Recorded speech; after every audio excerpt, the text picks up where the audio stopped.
Thank you so much to Andrew. I'm sure we'll have a lot to talk about when we get to the discussion part. And thank you so much to Lauren and Danielle and to Yehuda for the invitation to be here with all of you. I want to share two stories. One is a recent story and one is 50 years old. Here's a recent story. A rabbi I know, one of Trua's 2,000 chaverim, was at a demonstration in support of immigrant day laborers, the people who stand out on the street and get construction jobs or other kinds of day jobs. She was chatting with one of the workers, and he said to her, "I know why I'm here, because I have to be, so why are you here?" She thought about it for a second, as she told me later, and she said to him, "I also have to be here." Her sense of obligation, she explained, came from her own family's immigration story, her commitment to the city where she lived, and her understanding of Jewish labor laws. So that's one story. And here's an older story. It takes place in 1968. There are three brothers, Raphael, Joseph, and Isaac Mindick, who were the largest landlords in the South End of Boston. And they refused to perform some basic repairs for their tenants, who were mostly Black and Latino. A local Reform rabbi asked the Boston Beit Din, the Orthodox Beit Din, to deliberate on this case. According to one account by the grandson of the Av Beit Din at the time, Rabbi Samuel Korf, the court was reluctant to take the case. They didn't know if it was really in their purview. But then Rabbi Korf learned that the Mindicks had set up some of shell companies to hide their assets, and the names that they gave to these shell companies were EU, L'Ratzon, these are each one company, Imrefi, Ve'gion, Libi, Lefanecha, Hashem, I swear I can't make this up, Tzuri V'goali. And if you're going to hide assets, don't call it Hashem, your shell company. So apparently pursuing deceit under the cover of a verse that's imploring God to respond to our sincere speech pushed Rabbi Korf over the edge. The Beit Din took the case, and ultimately they forced the Mindicks to repair their buildings, and they even fined them tens of thousands of dollars when they dragged their feet and didn't do it right away. These stories, for me, exemplify what commitment to halakha looks like. We all know that the legal codes divide halakha into 4 categories, and one of those categories is choshen mishpat, the set of halachot that address questions of how to build a just society that protects the dignity of every single human being created in the divine image. And we also know that we can't just have choshen mishpat. It doesn't stand alone. We also need the other 3 sections, the framework that includes detailed consideration of ritual practice, of prayer, of holidays, family relations, kashrut, life cycles, etc., etc. For example, we can't just have Shabbat every day of the week. We also need Sheshet Yimim Tavod V'Yasita Kol Melachtecha. We need 6 days of advancing the work of creation. But then we also need those 25 hours just to enjoy divine creation without trying to change it. In this room, we obviously have very different relationships to halakha among us and to the idea of chiyuv, to obligation. So I'm not trying to dictate anyone's practice. I don't want to say that everyone should become a conservative rabbi, though it's not so bad. And I don't want to put up barriers to participation in Jewish life. But I do believe that liberal Judaism has to include a sense that there are mitzvot, which I'll translate as moral and spiritual imperatives that guide our lives, that compel us to act, and that these moral and spiritual imperatives can't be divorced from one another. That is to say, what's different about being a Jew, and what's deeply countercultural in America, is the sense that we don't act only out of what we feel like doing in the moment. It's not an individualistic choice. We act out of chiyuv, the sense that we have to be here. We know, for example, that the central lesson of tzedakah is that we give not because we like the person we're giving to, or we know the person we're giving to, not because we're nice people or feeling generous that day, but because our tradition mandates a just redistribution of money. At least once a year, somebody puts out an article or a book that claims that Tikkun Olam Jews are destroying Judaism, right? You've all seen it, right? And that those of us who do justice work as Jews are just mouthing liberal slogans and it's not connected to Judaism. So for most part, these writers are hacks. They haven't actually bothered to do their homework. They don't know what deep Torah is coming out of the Jewish social justice space. And apparently they also don't know about generations of halakha that tackle social and economic issues with as much passion as ritual law. But we also have to be honest and say that sometimes it is true that liberal Jews don't speak about our justice work from within the depth of Torah. As committed liberal Jews, I'll for the moment include everybody, you can decide whether you're in or not later, who believe in these spiritual and moral imperatives, we have to be able to answer the question, why is it different to do this work as Jews rather than as secular Americans? Part of this answer, as I've said, is chiyuv. We have to be here. And another part of the answer is claiming our religious and spiritual authority. We have to be going deep into our texts and traditions, not merely for validation, but also for ancient wisdom that can shape our thinking. That means taking seriously the long halachic conversations on criminal justice, how we redistribute wealth, relationships between employers and employees, and so much more. And this sense of chiyuv and engagement with our tradition also has to drive our relationship with Zionism and with the State of Israel. To accept a moral and spiritual imperative toward the State of Israel means that it's not an option either to abandon it, nor to enable the worst behavior of its government. Rather, chiyuv means drawing on millennia of Jewish conversations about how to build a just society, and about our responsibilities both toward Klal Yisrael and also toward non-Jews. It means engaging with Israel as a real place, not as a Zionist fantasy, as a projection of our own anxieties, or as a vehicle for working out questions about our own identities. It means that we have to be here because we care about the people here and about the future of a country that's the home to approximately 6 million Jews, as well as 2 million non-Jewish citizens, and that also governs the lives of some 5 million Palestinians living under occupation. And we have to be here because, like it or not, for much of the rest of the world, Israel does represent what it means to be a Jew, and that perception affects all of us in all of our relationships with other communities. Too often the debates between the right, the left, and everyone in between focus on Zionism. But it's not really about Zionism anymore. It's not like we're sitting in a cafe in Vienna over a coffee debating whether Jews should demand a nation state of our own in the 19th century. We're not in the 19th century. For the past 71 years, Israel's been a real country, a member of the UN like any other country, not some fantasy. So to really engage with Israel means engaging with Israelis and with what matters to them.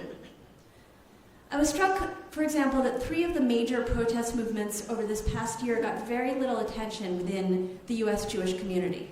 The first one, as most of you were here for, was when Ethiopian Jews and allies shut down streets to protest the killing of an Ethiopian immigrant at the hands of an off-duty police officer.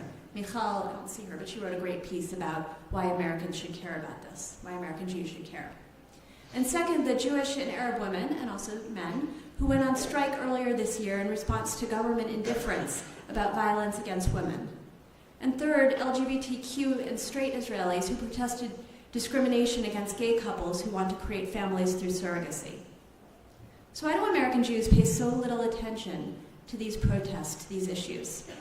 Maybe it's because none of them fits neatly into one of the 2 convenient ideological narratives that typically frame the debate about Israel and the United States, either romantic hasbara or condemnation. When real live Israelis, not Zionist or anti-Zionist cartoons, are fighting for their rights and their lives, we have to be here. That's chiyuv. We have to get to know Israeli civil society and human rights leaders and partner with them, particularly as they face intensive government incitement against them. We have to know about that. And especially as both of our countries, as well as others, are facing the rise of autocracy and attacks on democracy. Now, it's easy to visit here and live in a Zionist fantasy. We can post on Facebook and say, I'm home, I'm weeping at the airport, and to share all of our Only in Israel stories. And those are real, right? We can get emotional about this place. I do too. But we also have to engage with the very real political and social crises here. That's what our chiyuv demands. Now, foremost among these, of course, is the occupation, which is without doubt the greatest moral stain on this nation and the greatest threat to its future. Sometimes I get booed when I say the word occupation.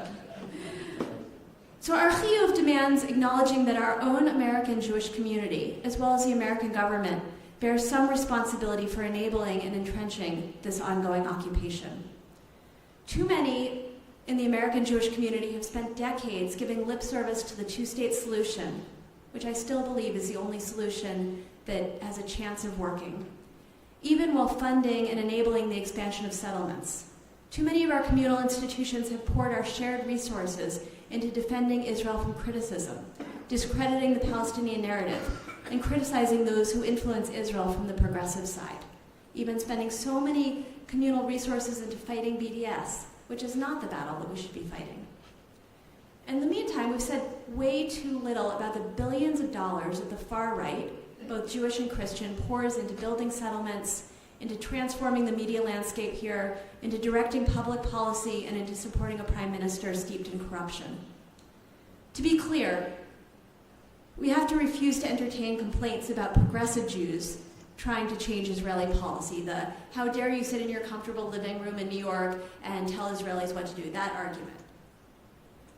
We can't entertain that argument at the same time as we have billionaire American Jews like Irving Moskowitz, Alav Shalom, and Ira Renner buying settlements that are changing facts on the ground, or the Tikva Fund, led by another American billionaire, Mem Bernstein, which is investing millions of dollars in trying to drive Israeli policy toward American-style libertarianism. It's one of the most dangerous influences in Israel today.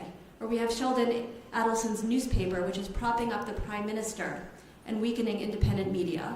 We have the Central Fund of Israel, which is investing more than $20 million a year of U.S. tax-deductible money to extremist and even Kahanist organizations here. Troy has been complaining to the IRS about this since the two main Kahanist organizations are on the State Department's list of foreign terrorist organizations.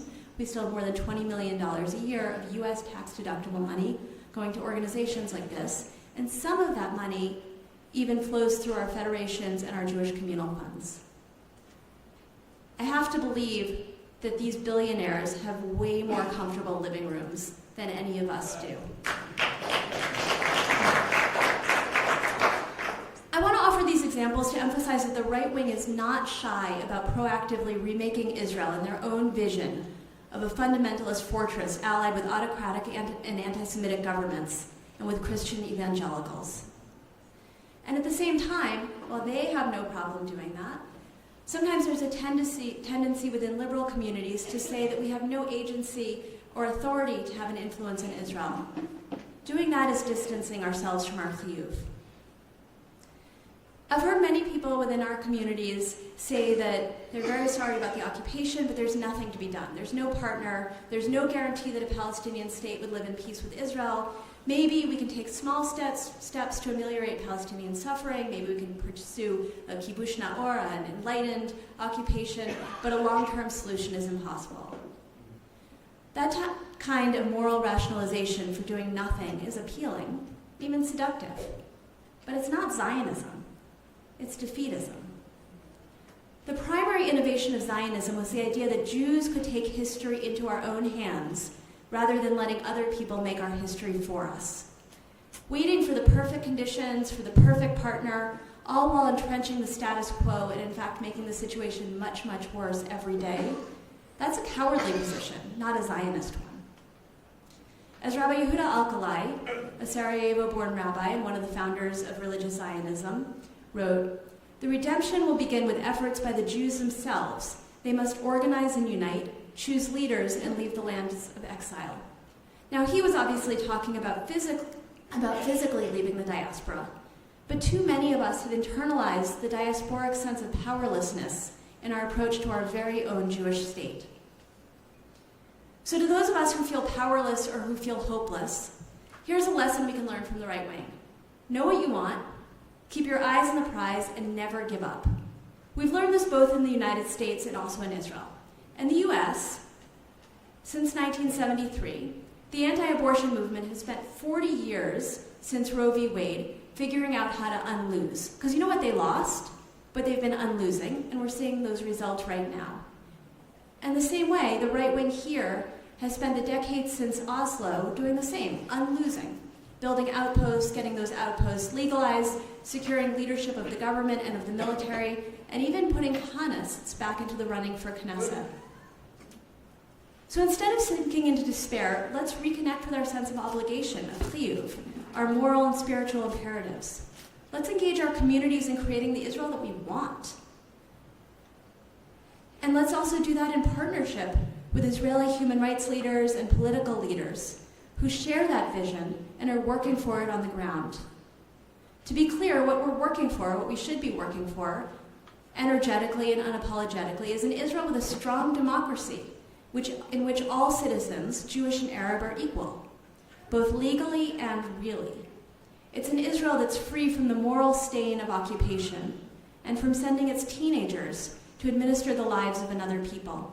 It's an Israel in which women, LGBTQ people, and Israelis of all colors are protected from violence and have full and equal rights under the law. That's what it means to embrace our chiyuv, to say, we have to be here. This is not just a secular liberal vision, it's one that's deeply grounded in Torah. And we, as rabbis, have to make this explicit by teaching and speaking from the depth of traditional texts about how we live with Jews and non-Jews and how we create a just society. This past October, I sat with several dozen rabbinical students of all denominations who are taking part in the Torah Human Rights Program during their year in Israel. Some of you might know more than 70% of students who come here for the year, first semester, take part in Torah's program, which introduces them to human rights issues on the ground and to human rights leaders and political leaders here. I saw these students just a few days after our staff had brought them to Hebron in partnership with Breaking the Silence. If any of you haven't had that experience, please talk to me afterwards. It's necessary. I asked the students about their experience, and they told me two things. First, how crushed they were by seeing the reverence that was paid to the grave of Baruch Goldstein, which is located in Meir Kahana Park, just outside of Hebron. And second, by the violent ways in which the settlers live in that city. And they said to me, the settlers are so clear about why their presence there is based in Torah. What's our Torah? What's our Torah? We have to be able to answer that question. So we spent some time studying together, and I shared with them a series of midrashim that place ancient and bloody religious and familial conflicts in the city of Hebron, and also that consider the question of what is Marat HaMachpelah? What does that word even mean? One of these midrashim suggests that Marat HaMachpelah is called that because it's kaful, it's double. So the question is, what do you mean it's double? How is everything arranged?